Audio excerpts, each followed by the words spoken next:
교회 절기로 예수님의 탄생으로부터 4주 전, 4주일 전을 우리는 대강절, 대림절 그렇게 부릅니다. 2024년도 올해 대림절은 이미 지난 주일부터 시작되어졌습니다. 그래서 오늘은 대림절, 대강절의 두 번째 주일입니다. 이 기간 동안에는 이 세상에 오신 예수님을 맞이할 마음의 준비를 할 뿐만 아니라 다시 오마 약속하신 재림의 주님을 고대하고 기다리는 마라나타라고 하는 신앙의 생활을 다시 일깨우는 그런 기간인 것입니다. 이 기간 동안에 교회들은 여러분들이 앞에 보시는 것처럼 이렇게 성탄 이제 분위기를 내면서 성탄 찬송을 부르고 성탄 추리를 하고, 또 유럽 교회에서 전해진 전통 중에 하나는 이 강대상에다가 촛대를 4개를 꼽습니다. 4개를 꼽고 이 첫 번째 대강절 주일에는 첫 번째 촛불의 불을 밝히고, 그 다음에 두 번째 주일, 세 번째 주일, 네 번째 주일, 그래서 촛불 4개를 밝히게 됩니다. 이 한 주간 동안 계속해서 이 촛불은 끄지 않고 켜둡니다. 그런 전통을 가지고 있습니다. 죄악된 어두운 세상에 빛으로 오신 예수 그리스도, 그분이 내 마음속에 오시기를 사모하면서 촛불의 그런 의식을 유럽 교회는 가지고 있는데, 제 개인적인 나름으로는 의미 있는 일이라고 생각이 되어집니다. 혹시 유럽을 방문하면서 성당을 가보신 적이 있으신지 모르겠는데, 가보시면 꼭 문 앞에 하나의 촛불 다이가 있는 것을 볼 수 있게 됩니다. 작은 촛불들이 수십 개 혹은 많게는 수백 개가 촛불이 켜져 있는 것을 봅니다. 매일 성도들이, 신자들이 성당에 기도하러 오셨다가 가면서 촛불을 켜고 가는 그런 의식을 아직도 유럽 교회들은 가지고 있습니다. 의미 있다라고 생각을 합니다. 내 마음을 밝힐 등불은 예수 그리스도시고 하나님의 말씀이십니다. 하나님의 말씀이 능력이고 하나님의 말씀이 우리 마음속에 생명을 주시는 씨앗이 되는 줄 믿습니다. 믿는 우리 모두에게 이 성탄절에 주님께서 그런 은혜를 다시 한번 더 체험하게 만드시는 귀한 축복이 있게 되기를 바랍니다. 오늘의 본문의 말씀의 배경은 이렇습니다. 나라가 바빌론으로부터 으름을 당하는 때였었습니다. 그러니까 얼마나 국민들이 긴장 속에 살겠습니까? 뿐만 아니라 그 국민들은 나눔을 모르는 채 어떻게 하든지 더 가지기를 바라는 그런 아웅다웅하는 다툼이 있고 갈등이 있는 사회 속에 살아가고 있었습니다. 이런 사회 속에 오늘 메시아가 이 세상에 오시면 이런 인간의 불안과 인간의 문제가 모두 해결되어지고 우리 마음속에 주의 평화가 임하게 될 것을 말씀하심이 1절부터 3절까지의 말씀입니다. 첫 번째, 예수 그리스도가 이 땅에 오셔서 우리에게 주실 축복을 말씀하시고 있는데, 첫 번째는 마음이 상한 자를 고쳐주신다 라고 말씀하고 계십니다. 여러분, 오늘 현대인들의 마음이 온전한 사람이 꼭 그런 건 아니지만 없는 것 같아요. 다 제정신이 아닌 것 같고 다 이상해요. 돈에 미친 사람, 명예에 미친 사람, 온통 나라가 뭔지 모르지만 미친 것 같은 생각이 들어요. 운전을 해보고 길거리를 나가봐도 운전하는 사람들이 제정신들이 아닌 것 같아요. 뭐가 그렇게 바쁜지 휙휙 끼어들고 앞에 가서는 브레이크를 확 잡고 그 뒤 사람 어떻게 대다는 거예요. 아주 불안한 사회. 이런 우리들에게 주님이 말씀하십니다. 염려하지 말아라. 걱정하지 말아라. 내가 너희들의 마음에 잘못된 일그러진 것들을 고쳐주기 위해서, 무너진 것들을 다시 수축하기 위해서 이 땅에 온다.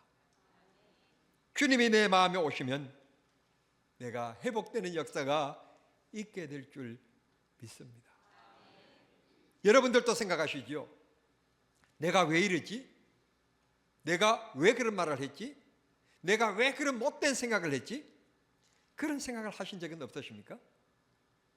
온통 이 세상 사람들은 그런 카테고리 속에서 후회 속에 살아가는 것 같습니다. 내가 왜 그랬을까? 왜 그런 말을 했을까? 그런 것 같습니다. 그런 말 한마디 때문에 그 개인의 문제가 아니라 전체가 고통을 받고 으름을 당하는 시대 속에 살아가는 이 시대에 주님이 빛으로 오셔서 우리의 무너진 마음을 다시 일으켜 주시고 잃어버렸던 기쁨을 다시 얻게끔 해 주시겠다고 약속하십니다. 지금으로부터 2740년 전, 약 60년 전에 이사야라고 하는 선지자가 활동하고 계셨습니다. 그분께서 이 세상을 바라보시면서 하신 말씀은 온통 이 세상은 병들었고 마음은 피곤하였으며 백성들은 하나님께로부터 떠나 있으며 손은 그 임자를 아는데 인간은 그를 창조하신 창조주 하나님을 잃어버린 채 살아가고 있다고 진단했습니다. 그 진단이 어떠면 저와 여러분이 살아가고 있는 이 시대의 정확한 진단인 것 같습니다. 모두 다 인간의 중심을 잊어버렸습니다. 창조주 하나님을 잊어버렸습니다.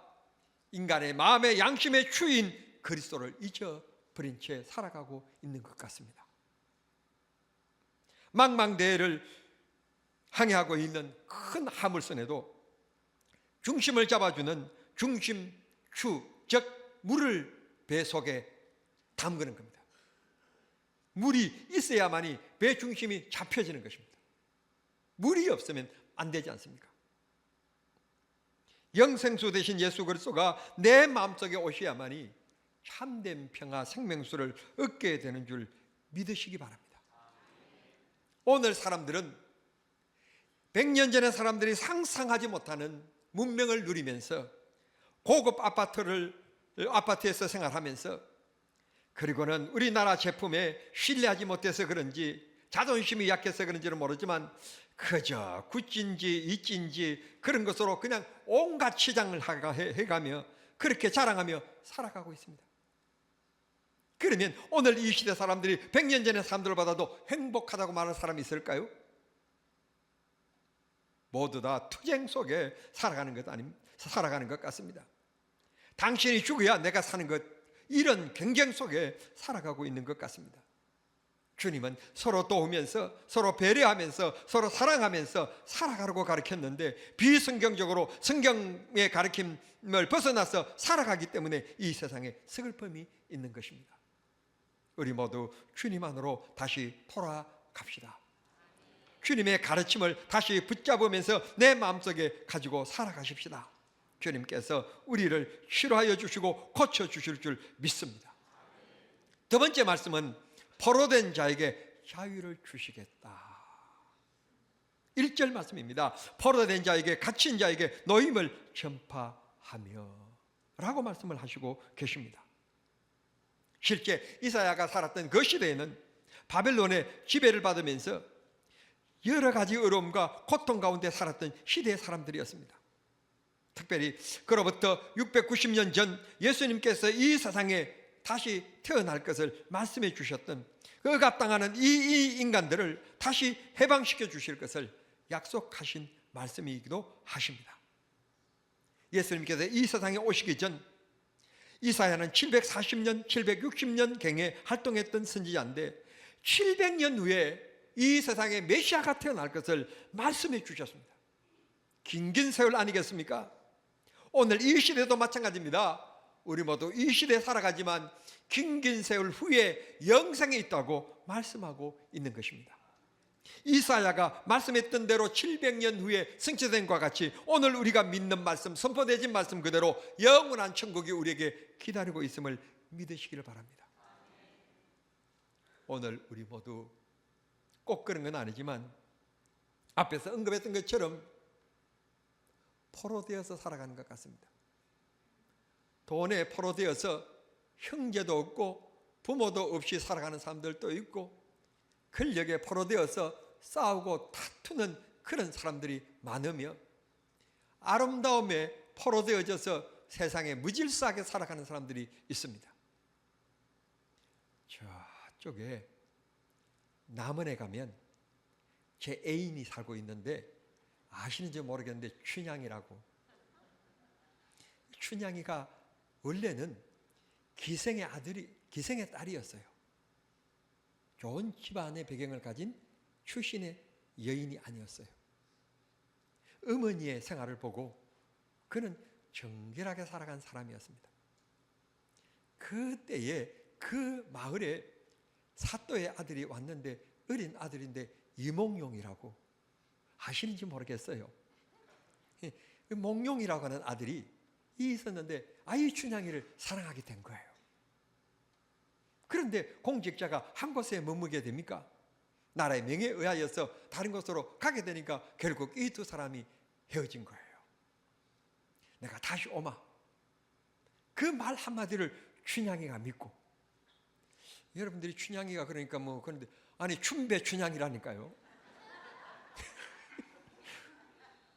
그 말 한마디를 믿고 기다립니다. 후임으로 온 사또가 좀 정직하고 깨끗하면 괜찮을 텐데 먹고 마시기를 좋아하는 아주 향락 이런 사또였었어요. 곡성, 그 다음에 그 지역 남은 지역의 사람들을 불러다가, 고위층의 사람들을 불러다가 큰 잔치를 베풀기를 즐겨했던 사또였습니다. 춘향이를 괴롭히고 그랬는데 그때 마침 이몽룡이라고 하는 이 청년이 나타납니다. 후줄근한 옷으로 거지와 같은 모습으로 나타나니까 그 잔치 자리에 들어가려고 하는데 이 후줄근한 옷을 입고 있으니 못 들어가게 막습니다. 액을 복걸 내서 개우 들어가서 잔치상 옆에 앉았는데 다른 사람에게는 거하게 차려주는데 여기에는 거하게 차려주는 사람이 없습니다. 그런데 그만 보니까 조금 후에 춘향이를 끌고 나와서 괴롭히는 모습을 보고 그때 드디어 품속에 있었던 마패를 꺼냅니다. 암행어사 출도요.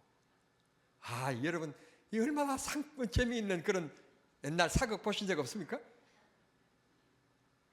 우리가 이 세상에서 정말 말씀에 억눌려서 말씀을 길을 따라서 예롭고 우리가 손가락질 받으며 그렇게 살아가고 있는지는 모르지만 마지막 승리의 날 사또와 같이 임하시는 주님의 날이 우리에게 있음을 기억하시길 바랍니다.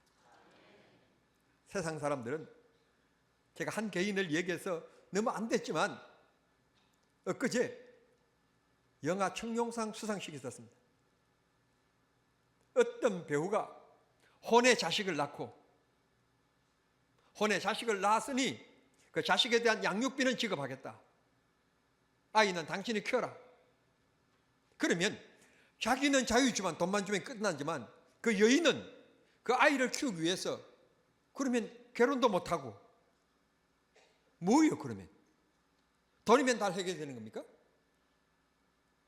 책임을 지지 않는 사회. 그러면서 시상식에 나와서 뻔뻔스럽게 희희낙낙거리는, 제발 춘향전 좀 읽어봐라 너는. 그런 지조도 없냐? 남자가 여자를 구했으면 여자의 인생을 책임져 줘야지. 왜 아멘 안 하세요?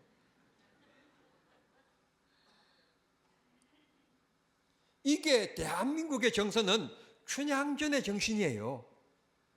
한 번 손 잡으면 책임져 주는, 이게 대한민국의 정서였어요. 그런데 요즘은 아니야. 하룻밤에 쾌락이야. 그리고 아이가 생겨나면 돈 주면 그만이고. 그러면서 뻔뻔스럽게 나타나서 희낙낙거리는 배우. 그런데 이걸 국민들이 용인을 해. 또 국민들이 대한민국 정신이 모두 무너졌다고 하는 증거입니다. 이러면 안 되는 겁니다. 이러면 나라가 경제 성장의 봄이 있을 줄 모르지만 정신적으로는 후진국이 되는 겁니다. 선진국이 못 되는 겁니다. 우리 정신 차려야 합니다. 아멘이 조그만 거 보니까 이분들이 지난번에 어디 갔다 오셨나요? 어이없는 일은 택시 기사를 살해하고 6만 원을 빼앗았다. 기사님, 내가 너무너무 힘들고 어려운데 제가 돈이 필요합니다. 도와주시면 평생 은혜 잊지 않고 내가 잘 되고 성공되었을 때 반드시 제가 이 은혜를 갚겠습니다. 그러면 그 택시 기사가 6만 원 안 줄까요? 그렇고 힘들고 어렵냐? 은행 계좌번호 불러줘라. 지금 내가 가지고 있는 돈은 6만 원밖에 없다. 그럼 우리 집에 돌아가서 내가 몇십만 원 더 보내줄게. 그러지 않았을까요? 꼭 사람을 죽여야만 됩니까? 왜 이리 급합니까? 왜 이리 급해? 여러분 보고 하는 얘기는 아닌데 이렇게 엄격하게 받아들일 필요는 없고, 이런 우리들을 해방시키기 위해서, 조급한 우리 마음속에 평안을 주시기 위하여서 예수님이 이 세상에 십자가를 지시기 위하여 오신 날 성탄절입니다. 우리 모두 돈의 노예도 되지 맙시다. 미모의 노예도 되지 맙시다. 쾌락의 노예도 되지 맙시다. 오직 주님을 두려워하며 주님 앞에서 살아가는 경건된 믿음의 상도들이 모두 되시기를 바랍니다. 아멘 했으니까 오늘 설교는 끝내겠습니다. 마지막으로 2절 말씀해 보면 슬픈 자를 위로하신다. 너희들을 괴롭힌 그 사람들을 보복의 날을 선포하며 모든 슬픈 자를 위로하되 무릇 시온에서 슬퍼하는 자, 하나님 앞에 있는 자들, 하나님의 성전에 머무는 자들, 그들에게 머리에 화관을 씌워주시며 죄를 대신하여 기쁨의 기쁨으로 그 슬픔을 대신하여 찬송의 옷으로 그 근심을 대신하게 하겠다. 화관이라고 그러니까 여러분 생각나는 것 두 가지가 생각나지요. 첫째, 마라톤 경기에 보면 마라톤 경기에서 우승한 선수에게 이렇게 나무 잎으로 엮은 그 관을 씌워주지 않습니까? 당신이 최고의 주인공이다, 최고다라고 하는 뜻입니다. 두 번째로는 지금은 별 그런 일이 없겠지만 여기 계시는 한 60대, 70대 되신 어르신들, 이 어르신들이 소위 말하는 데이트를 할 때 이분들이 길거리를 가다가 들꽃이 피어 있으면 들꽃 하나를 꺾어가지고 머리에다가 꽂아주었던, 그러면 머리 그 꽂아준 들꽃 하나를 통해서라도 막 가슴이 설레면서 막 좋아가지고 단단단까지 이르게 된 그런 기억들 있으시지 않습니까? 꽃이라는 것은 기쁨과 즐거움을 얘기합니다. 영광을 얘기합니다. 슬픔 중에 바빌론의 지배 속에 고통 중에 있는 너희들에게 해방을 주어서 찬송이 되게 하고 기쁨이 되게 해주시겠다. 여러분, 나라는 누가 지킵니까? 하나님이 지키시는 겁니다. 하나님이 보호하십니다. 우리가 그 하나님 앞에 무릎을 꿇고 기도하면 내 인생을 해방시켜 주실 것이며 이 나라를 든든히 지켜보아 주실 줄을 믿습니다. 어려운 가운데서 또 평화를 찾는 것, 그게 주님의 은혜 아닙니까? 은혜. 정말 제가 가슴 아프게 기억하고 있는 게 수년 전의 일입니다만 여러분들도 기억하실 겁니다.